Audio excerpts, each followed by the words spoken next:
اور اس کا cyber crime cell, اگر ابا یا تایا ابا کو پتہ چل گیا ہم ایک ایجنسی کے ہیڈ کوارٹرز گئے ہیں تو ہماری ٹانگیں توڑ دیں گے وہ۔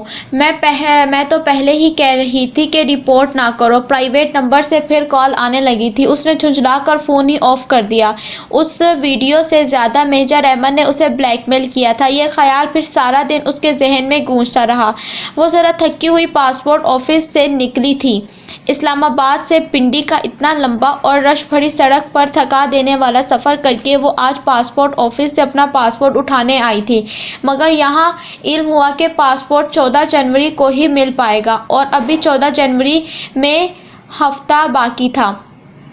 اسلام آباد میں کوئی تنقیدی مسئلہ تھا کہ اس لیے پنڈی میں ہی اپلائی کرنا پڑا تھا۔ واپسی پر بھی اتنا ہی رش تھا کہ کچھ شاپنگ کے بعد وہ مری روڈ پر آئی تو مغرب چھا رہی تھی۔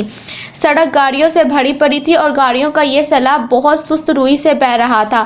سگنل پر اس نے گاڑی روکی اور شیشے کھول دیے۔ اس کا ذہن ابھی تک پاسپورٹ میں الجھا ہوا تھا۔ یکایک کوئی اس کی کھڑکی پر جھکا۔ "ہو سونیو، کیا سوچ رہے ہو؟" وہ بری طرح چونکی اور سر اٹھا کر دیکھا۔ یہ وہی تھا ڈولی۔ ناگواری کی ایک لہر اس کے چہرے پر سمٹ گئی۔ اسے بھول گیا کبھی ڈولی نے اس پر احسان کیا تھا۔ "ہٹو سامنے سے!" یہ جھڑک کر بولی۔ وہ کھلی کھڑکی میں اس طرح ہاتھ جما کر کھڑا تھا کہ شیشہ اونچا نہیں کر سکتی تھی۔ "لو باجی، میں تو سلام دعا کرنے آئی تھی، آپ تو غصہ کر گئیں!" اس روز والے سخت تاثرات ڈولی کے چہرے پر نہیں تھے۔ اس کے چہرے پر کراہیت بڑی معصومیت تھی۔ "ہٹو سامنے سے، ورنہ میں پولیس بلا لوں گی!" "ہائے باجی، ڈولی سے ایسے بات کرتی ہو!" اور آپ کی تعریفیں کر کر کے ڈولی نے میرا سر کھا لیا تھا۔ اس نے آواز پر سر گھما کر دیکھا تو فرنٹ سیٹ کی کھلی کھڑکی پر ایک اور خواجہ سرا کھڑا تھا۔ ڈولی کی سیاہ رنگت کی نسبت اس کا رنگ ذرا صاف تھا۔ وہ دونوں ہاتھ کھڑکی کی چوکھٹ پر دیے کھڑا تھا۔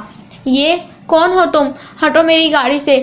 اسے ٹھنڈے پسینے آنے لگے تھے۔ "یہ جی میری بہن ہے پنکی۔ بڑا شوق تھا جی اسے آپ سے ملنے کا۔ وہ بڑی ضروری بات کرنی تھی جی ہمیں آپ سے۔ Get last!" اس نے ہاتھ بڑھا کر شیشہ اونچا کرنا چاہا مگر پنکی نے اپنا ہاتھ اندر کر دیا۔ ایک دم سے اس کی کلائی سامنے آئی۔ اس کی کلائی پر ایک گلابی سرخ کا کانٹا بنا تھا جیسے جلا ہو یا شاید برتھ مارک۔ "ہٹو! آئی سے گیٹ لاسٹ!" وہ عالم تیش میں شیشہ اوپر کرنے لگی مگر پنکی نے اس پر اپنے ہاتھ رکھ دیے۔ شیشہ اوپر نہیں ہو پا رہا تھا۔ "باجی ایسے نہ کرو پنکی نان، اس کا ہاتھ زخمی ہو جائے گا جی!" ڈولی نے پیچھے سے کہتے ہوئے ہاتھ بڑھا کر اس کے کندھے پر رکھا تو وہ تیورا کر گھومی۔ اس نے ڈولی کو دھکا دیا اور لڑکھڑا کر چند قدم پیچھے ہٹا تو اس نے جلدی سے شیشہ اوپر چڑھا دیا۔ "اب تم بھی ہٹو ادھر سے ورنہ میں ان لوگوں کو اکٹھا کر لوں گی!" ہاتھ بڑھا کر پنکی کی طرف والا شیشہ بند کرنے لگی تو وہ اڑ ہی گیا تھا۔ "باجی جی میں تو تانوں ڈولی دے دل دی بات بتانے آئی تھی اور تسا اس طرح کر رہے ہو!" "یہ جو ڈولی ہے نا یہ بڑا پسند کرتی ہے آپ کو مگر اقرار نہیں کرتی ہے!" پنکی مصنوعی انداز میں بن کر بول رہی تھی۔ پیچھے ڈولی شیشہ بجانے لگا تھا۔ پنکی نے لمحے بھر کو گردن موڑ کر ڈولی کو دیکھا تو اس کی گرفت ذرا ڈھیلی ہوئی۔ حیا نے فوراً شیشہ اوپر چڑھایا۔ پنکی نے چونک کر دیکھا پھر انگلیاں کھینچنی چاہی مگر وہ مسلسل شیشہ اوپر کر رہی تھی۔ پنکی کی انگلیاں پھنس رہی تھیں۔ "او چھڈو باجی جی!" دفتن پنکی کے دائیں ہاتھ کی انگلی سے خون کی بوندیں ٹپک کر شیشے کے گری تو اسے ہوش آیا۔ ایک جھٹکے سے اس نے لیور نیچے کیا۔ شیشہ 1 انچ نیچے گرا۔ پنکی نے غصے سے اسے گھورتے ہوئے باہر کھینچے۔ گاڑی آگے بھگانے سے قبل اس نے بہت غور سے پنکی کے ہاتھوں کو دیکھا تھا۔ دائیں ہاتھ اس کی کلائی پر کانٹے کا جلا ہوا نشان تھا کہ شہادت کی انگلی سے خون نکل رہا تھا اور باقی دونوں ہاتھوں کی انگلیاں اوپر پوروں کی قدرتی لکیروں پر موٹی سی بھوری لکیریں بن گئی تھیں۔ یقیناً اس کے ہاتھ زخمی ہیں مگر اسے پرواہ نہ تھی۔ وہ زن سے گاڑی آگے بڑھا لے گئی۔ پھر اس نے بیک ویمر میں دیکھا۔ وہ دونوں خواجہ سرا بار بار مڑ کر اسے غصے سے دیکھتے ہوئے سڑک پار کر رہے تھے۔ ڈولی نے پنکی کا زخمی ہاتھ پکڑ رکھا تھا اور غصے سے پلٹ کر حیا کو دور جاتی گاڑی کو دیکھتے ہوئے کچھ کہہ رہا تھا۔ اس نے سر جھٹک کر ایکسیلیٹر زور سے بڑھا دیا۔ کم از کم اتنی امید اسے تھی کہ اب وہ ڈولی کا پیچھا کرنے کی ہمت نہیں کرے گا۔ وہ بہت جلد غلط ثابت ہونے والی تھی۔ حیا جیسے ہی وہ گھر داخل ہوئی، لاؤنج میں بیٹھے سلیمان صاحب تیزی سے اس کی طرف آئے۔ اس کے چہرے پر غیظ و غضب چھایا تھا۔ وہ دوڑ کر پیچھے ہٹی، تبھی فون کی گھنٹی بجی۔ یہ ویڈیو تمہاری ہے؟ تم مجرے کرتی ہو؟ روحیل جو صوفے پر بیٹھا تھا ایک دم اٹھا اور بہت سی سیڑھیاں اس کی طرف اچھالیں۔ وہاں سب موجود تھے، تایا، فرقان، داور بھائی، روحیل اور ایک دم ارم زمین پر بیٹھی رو رہی تھی۔ دور کہیں فون کی گھنٹی بج رہی تھی۔ نہیں، وہ ان کو کہنا چاہتی تھی۔ اس کا منہ تو ہلتا تھا پر آواز نہیں نکل رہی تھی۔ وہ سب اس کا خون لینے پر تلے تھے۔ سلیمان صاحب آگے بڑھے اور اس کے منہ پر تھپڑ دے مارا۔ بے حیا! اسے تھپڑ سے مارتے ہوئے سلیمان صاحب کہہ رہے تھے۔ اس کے لب ہل رہے تھے مگر اس کی آواز ڈولی کی نکل رہی تھی۔ وہ سلیمان صاحب نہیں، ڈولی بول رہی تھی۔ ڈولی، پنکی، بے حیا، پنکی کی انگلیاں اور فون کی گھنٹی۔ وہ ایک دم جھٹکے سے اٹھی۔ کمرے میں اندھیرا تھا۔ اس نے ہاتھ بڑھا کر ٹیبل لیمپ آن کیا۔ ہر طرف ہلکی سی روشنی پھیل گئی۔ اس نے بے اختیار دونوں ہاتھوں سے اپنا چہرہ چھوا۔ سب ٹھیک تھا، کسی کو کچھ علم نہیں ہوا تھا۔ وہ سب ایک خواب تھا۔ اوہ خدایا! اس میں سانس تیز چل رہا تھا۔ دل ویسے ہی دھڑک رہا تھا، پورا جسم پسینے سے بھیگا تھا۔ فون کی مخصوص ٹون اس طرح بج رہی تھی، وہاں بس وہ گھنٹی خواب نہیں تھی۔ اس نے سائڈ ٹیبل پر موبائل اٹھایا اور چمکتی اسکرین کو دیکھا۔ Private number calling. اور پھر اس نے فون کان سے لگا لیا۔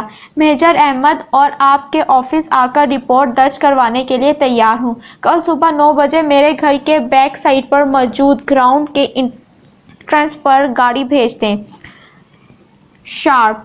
اوکے! اسے فاتحانہ لہجہ سنائی دیا تھا۔ اس نے آہستہ سے فون بند کر دیا۔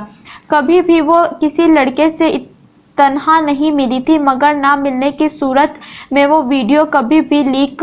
اس خوفناک خواب نے اسے یہ سب کرنے پر مجبور کیا۔ اسے لگا اب اس کے پاس کوئی اور چارہ نہیں تھا۔ میجر احمد سے تو وہ نپٹ لے گی۔ پلے گراؤنڈ کے گیٹ کے ساتھ توت کا گھنا درخت تھا۔ وہ اس پر ٹیک لگائے منتظر کھڑی تھی۔ سرخ اے لائن قمیص، چوڑی دار پاجامہ، اوپر اسٹائلش سا سرخ سویٹر، اس کی لمبی آستین ہتھیلیوں کو ڈھانپ کر انگلیوں تک آئی تھی اور کندھوں پر براؤن چھوٹی سی اسٹال نما شال، لمبے پیچھے کمر پر گر رہے تھے بال۔ سردی اور دھند میں وہ مضطرب سی کھڑی تھی۔ ارم یا زارا، اس نے کسی کو نہیں بتایا۔ یہ خطرہ اس کو اکیلے مول لینا تھا۔ دفتن اس نے بے چینی سے گھڑی دیکھی۔ 9 بجنے میں 1 منٹ تھا۔ اسی پل ایک کارزن سے اس کے سامنے آ کے رکی، سیاہ پرانی مرسیڈیز اور کسی بت کی طرح سامنے دیکھتا ڈرائیور۔ وہ خاموشی سے سر جھکائے آگے بڑھی اور پچھلا دروازہ کھول کر اندر بیٹھ گئی۔ اس نے دروازہ بند کرتے ہی ڈرائیور نے گاڑی آگے بڑھائی۔ تقریباً 1 گھنٹے بعد وہ سیف ہاؤس تھی۔ سفید دیواروں والا خالی کمرہ اور درمیان میں لکڑی کی کرسی اور میز جس پر اسے بٹھایا گیا۔ میز پر صرف ٹیلی فون رکھا تھا، باقی پورا کمرہ خالی تھا۔